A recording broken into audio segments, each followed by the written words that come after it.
Hi, good morning. It's Gene from maverickstar Observatory. I'm going to talk about something a little bit different, but we're going to get to the conclusions a bit later on, and we'll draw it all together with what's going on with the anomalies that are taking place in the world and possibly where we are heading in the near future with regards to pole shift, a possible glacial time, returning back to those glacial periods where temperatures over the northern hemisphere drop dramatically. But before we do, I'd like to just say a big thanks to Sandy yesterday, not just for the contribution she made to the observatory, but also the words that she added with that contribution. You know, I found it very motivative. It's nice when someone really appreciates your work and you know, finds you you know, the work you do of great value, and also you know, says don't give up. You know, what you're doing is the right thing, you're on the right path, just stay on that. So you know, thanks for those nice words, and of course thanks for helping out with a donation for the observatory.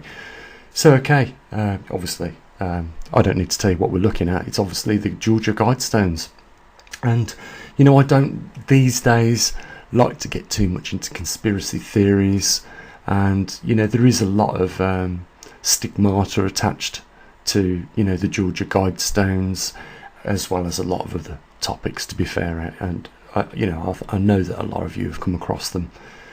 You know, a couple of questions, you know, I wanted to ask is, you can add your answer to the comment section if you want. Do you think that the world government want to reduce the global population? And if so, why would they want to do that? You know, especially if they want to meet the 500 million people that's mentioned here on the Georgia Guidestones, that would be a cut in the population by probably nearly 7.5 million people. You know, you couldn't do that very easily, get rid of that amount of people. It'd be mass genocide. So, you know, if you really wanted to get rid of those people, you'd have to be very shrewd about the way you go about it. A pandemic, you know, that naturally occurred and came about could be one way of going about that, but also a natural, national or international catastrophe would be another way. You see, we do live in a time, I do understand that, where, you know, the labour intensive workforce is not so much needed as much as what it used to be in the past. In the last 50 years, through technology, we've pushed out a load of jobs. We used to weld cars from scratch in the production lines. Now robotics do it. You know, computers have taken so much work away from people, and you know, adding to this, we've got an increasing population, and now we are in a time where the climate is changing. So there is a lot of unemployed people, and some of those are probably never going to get back into employment, because when there's a surplus, obviously, if you're an employee, you're going to pick the cream from the crop. So you're going to probably get a good bargain. You're going to get more than what you should do for the amount you're going to pay. And the problem is, when there's a big population, the majority of the population end up working for minimum wage, which don't, you know, give people a lot of opportunities to have good experiences in life, because of the terrible system that we live in, that being the monetary system and the capital system, which I think both are attacking each other at the moment. And you know, also, if you add into just the capitalism, the money market, if we just add in democracy, they don't support each other anymore. Anyhow, I'm not going into you know, economics in this video. I wanted to just talk about the fact that, you know, if there was an agenda to reduce the population by 7.5 billion, how would they go about it, and why would they need to in the first place? You know, I'm quite I can't think of the better word, but you know, I don't like to think that there are such wicked and mean people out there that would just want to kill off, you know, the majority of human beings on this planet just because they could. I would hate to think that there are people in this world so wicked and mean that would do that. But if there perhaps was certain circumstances presented to global governments, and they knew that at a certain point in time there was going to be, a large amount of the population facing a crisis or in a crisis that was probably going to kill a majority of people, you probably would at that point think about, securing continuity of humanity or humankind and continuity of some form of rule. And we know that they've built these deep underground military bases. If you just do a search on YouTube, you'll see the vast network of underground, almost cities that have been built. So you see that there has, if we believe that this is something that is in preparation, we can see that there has actually been something, work done to preserve at least, an amount of people. So what circumstances would lead to the actual use of such facilities? And, the other thing is, it's quite sad, isn't it, that, if governments are in the darkness, behind the veil, preparing for an event they know is going to happen, they've not give the rest of the world a chance, or even a fighting chance, of taking some precautions themselves, even if they're not invited into these dooms. So pretty much straight away, I guess you know where I'm going with this. If you go to the far right hand side of this chart, interglacial cycles over the past 450,000 years, you'll see today where we are and how close we are to dipping back down into the glacial period. So it's obvious at this point in time, from the study of what we see, when the peak happens, then it slowly declines. It can, if you look at this chart as it goes back, it can rapidly go back into a glacial period. And as someone mentioned in the comment section, do you remember the woolly mammoth that have been found in different locations of the world, frozen almost instantly with food still in the mouth? It makes you wonder whether the deep underground military bases were built for this purpose. It makes you wonder whether whoever built the Georgia Guidestones knew more about this event and the severity of this event that could take place at any moment from here on out. I mean, you can see how close we are to that line in dipping into another glacial period.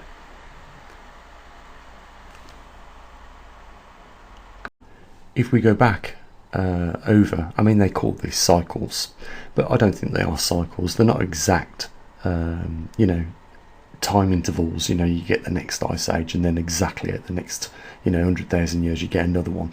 As you can see, it's sporadic. There is no pattern there, so I don't know why they call it cycles. But I would bet it wasn't one thing that changed the course of, us coming from a glacial period to an interglacial period, or vice versa, going from an interglacial period to a glacial period. I would believe that there was probably more than one thing going on our Earth at the time. It could have been low solar output. It could have, at one or 2 points, been an excursion, a magnetic excursion, or it could have been a lot of other things. The point is that, today we see how close we are to going back into a glacial period, and only last week in Texas we saw just how a cold snap for a couple of weeks, affected 100 million people, and that was just for a couple of weeks. Glacial periods last for tens of thousands of years. That would encourage global governments to work together to ensure continuity of government and continuity of survivability of the human species alone. And we can look at this as a conspiracy theory or something else. It doesn't matter. The point is, you know, whether it is a conspiracy or not, this chart is not a conspiracy. This chart is actually showing us, almost like a crystal ball, but more accurately, what is going to happen next. Now, you know, it just surprises me that, you know, the government have got it in recent years 180 degrees wrong. And did they do it on purpose? Did they say it was global warming to throw us off the path of global cooling? You know, I said that, you know, global cooling has been happening for a long period of time. I mentioned in the video yesterday about the Vikings landed on Iceland, the continent of Iceland, and they must have thought, because there was green grass, it looked lush and fertile, that they could, you know, settle there, and they did. But it wasn't a couple of generations later that they moved, because the conditions had become that hard it was almost impossible to sustain their community on there, and they left. We know that for a fact. So we know that there has been a gradual, slow decline, at least over 400 years. But, you know, surprisingly, if you look at the record over the last 6,000 years, we have been gradually and constantly declining and getting lower temperatures on our Earth. And when you compare that with the chart that we're looking at today, you will see the reason why. It's because we're moving back into a glacial period.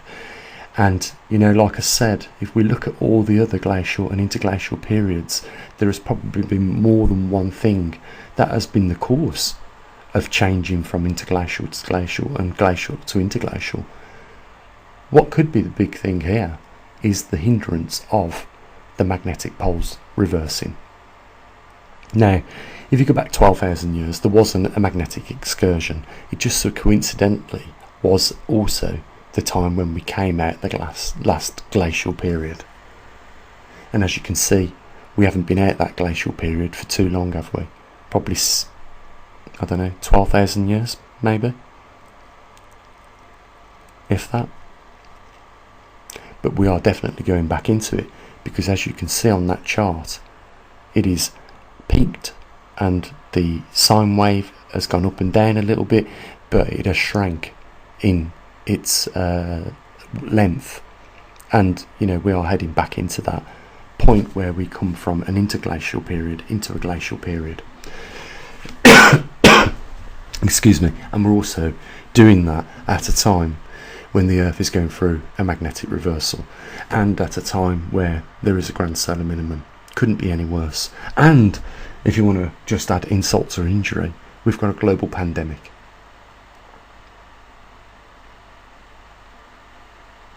I just wanted to see what your thoughts are on this. I don't usually, especially these days, try and entertain conspiracy theories, but I think there is reason for governments to behave as they are. And we know that these underground bases and underground cities are being built. There's plenty of evidence to support that. And then you just have to ask why and when. Guys, hope you got something out of the video. If you want to help support the observatory, there's a link down there in the description. And I'll say what I usually do. Take care of your loved ones. And as always, bye for now.